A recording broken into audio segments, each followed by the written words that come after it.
Hello students. बेटा अब ये तीसरा वाक्य है, इसे पढ़ाती हूँ, समझने का प्रयास कीजिए। आई सीधी राह से गई न सीधी राह, आई सीधी राह से गई न सीधी राह, सुषुम सेतु पर खड़ी थी बीत गया दिन आह।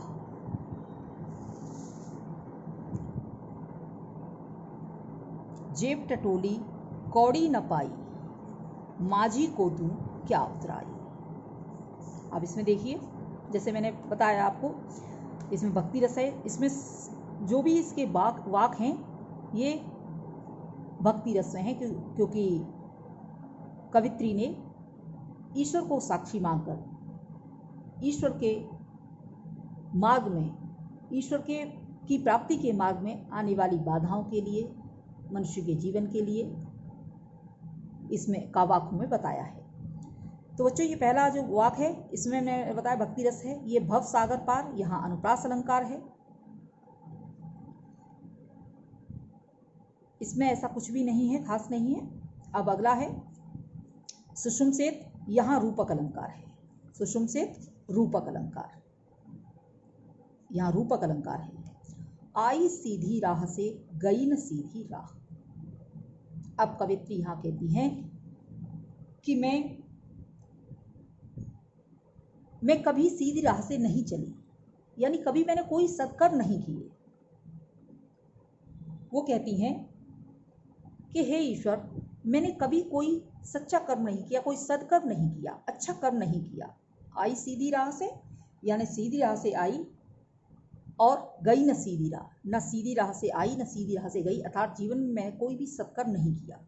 सुषुम सेत, सुषुम्ना नाड़ी, हमारी जो नाड़ियाँ होती हैं, जो बैकबोन होती है, जिस पर पूरा शरीर स्थिर रहता है, इंगला पिंगला नाड़ी होती हैं। अर्थात कहने का मतलब है कि सुषुम सेत रूपी हमारा जो शरीर है उसके लिए पुल बना हुआ है। जो नाड़ी हमारी इंगला पिंगला नाड़ियाँ हैं, वो एक तरीके से हमारे शरीर का पुल बना हुआ है। हमारी जो जीवन रूपी जो हमारी नदी है उस पर बना हुआ ये सुषुम सेत रूपी पुल है। खड़ी थी बीत गया दिन आह, यानी पूरा जीवन व्यतीत हो गया, पूरा जीवन बेकार चला गया। आह मीन्स पश्चाताप हो रहा से। जेब टटोली अर्थात आत्मविश्लेषण किया, आत्मचिंतन किया। वैसे जेब टटोलना अर्थात जेब में देखना कि कुछ है या नहीं, और यहाँ जेब टटोली अर्थात आत्मविश्लेषण किया।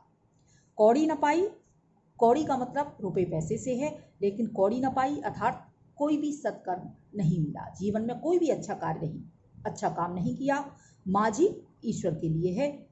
क्या उतराई दूं? उतराई मीन्स नाव को पार लगाने के लिए, नाव को पार करने के बाद जो मेहनताना होता है, जो पारिश्रमिक होता है, उसे बोलते हैं उतराई। यानी किसी काम के बदले जो पैसे दिए जाते हैं उसे बोलते हैं उतराई या मेहनताना। यहाँ नाव पार की है, इसलिए नाव की उतराई के लिए यहाँ पारिश्रमिक होगा कि नाव को पार उतारना। अब इसका अर्थ देखिए, कवित्री कहती हैं कि हे ईश्वर, मैंने अपने जीवन में कोई भी सत्कर्म नहीं किया। आई सीधी राह से गई न सीधी राह।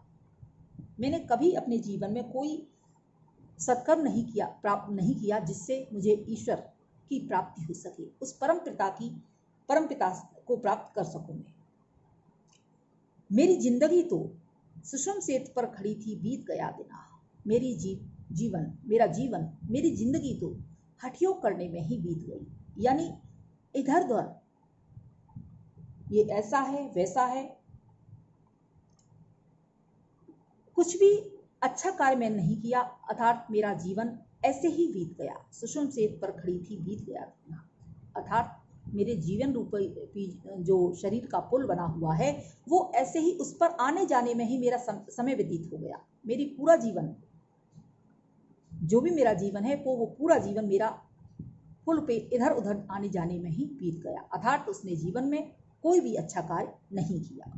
आई सीधी राह से गई न सीधी राह, सुषुम सेतु पर खड़ी थी बीत गया दिन, यानी ना तो मैंने कोई, जब मैंने आँख खोली, जब मैंने होश संभाला, तो कभी मैंने अपने जीवन में कोई सत्कर्म नहीं किया। मेरा जीवन ऐसे ही इधर से उधर जाने में, यानी हठ योग करने में ही मेरा जीवन बीत गया। जेब टटोली कौड़ी न पाई। जब मैंने आत्मचिंतन किया, आत्मविश्लेषण किया, अपने आप को जानने का प्रयास किया, अपने जीवन को जानने का प्रयास किया तो कौड़ी न पाई, अर्थात मुझे कोई भी अच्छा कर्म अपना दिखाई नहीं दिया, एक भी पैसा न मिला, अर्थात मुझे अपने जीवन में कोई भी अच्छा कार्य नहीं पाया।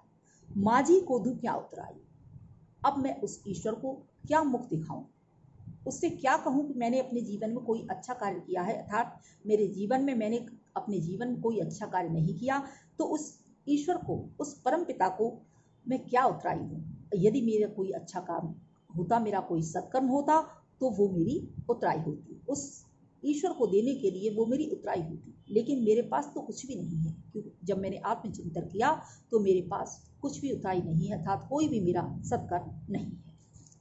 तो नेक्स्ट पे चलते हैं बच्चों। यहाँ रूपक अलंकार है, वर्ड मीनिंग मैंने आपको बता दी है। अब चौथा वाक्य है, उस पर चलते हैं, उसे देखिए। चौथे वाक्य में भी कवित्री ने बताया, शिव के बारे में बताया, ईश्वर के बारे में बताया है कि ईश्वर कहाँ कहाँ विराजता है, कहाँ रहता है। थल थल में बसता है शिव ही, थल थल में अर्थात सर्वत्र, हर स्थान पर, थल थल में बसता है शिव ही, शिव ही अर्थात शिव परम पिता ईश्वर। बसता है मीन्स रहता है। भेद न कर क्या हिंदू मुसलमान, भेद अंतर ना कर, मत कर, हिंदू मुसलमान, हिंदू और मुसलमान का कोई भी अंतर नहीं। ज्ञानी है, ज्ञानी है, यदि तू बहुत ज्ञानी है, बहुत विद्वान है, बहुत जानकार है, तो स्वयं को जान, अर्थात अपने आप को पहचान, अपना आत्मविश्लेषण कर। वही है साहिब, साहिब वह ईश्वर, अल्लाह, खुदा, उसी को पहचान मीन्स उसी को जान जा, उसी की पहचान कर ले। अब यहाँ कवित्री कहती हैं कि थल थल में बसता है शिव, अर्थात यह पूरा विश्व, पूरा संसार उस एक ही सत्ता के हाथ में है, एक ही परमात्मा के हाथ में है। सत्ता मीन्स पूरा, पूरे राज्य का भार, पूरे विश्व का भार उस एक ही सत्ता अर्थात एक ही ईश्वर के हाथ में है। वही ईश्वर है जो थल थल में बसता है, अर्थात हर स्थान पर विराजमान रहता है, हर स्थान पर उपस्थित रहता है। थल थल में बसता है शिव, कहीं भी जा सभी जगह वही एक ईश्वर है। भेद न कर क्या हिंदू मुसलमान, हिंदू और मुसलमान का भेद क्यों करता है, अर्थात हमें हिंदू मुसलमान का भेद नहीं करना चाहिए, क्योंकि वह ईश्वर ही परम कल्याणकारी है। ज्ञानी है तो स्वयं को जान, यदि तू स्वयं को जानना चाहता है, यदि तू स्वयं को जानना चाहता है तो सच्चा मनुष्य बन, यानी मनुष्यता धारण कर, क्योंकि वह मनुष्य को, उस मनुष्य को, किसी भी मनुष्य को उस ईश्वर ने ही बनाया है।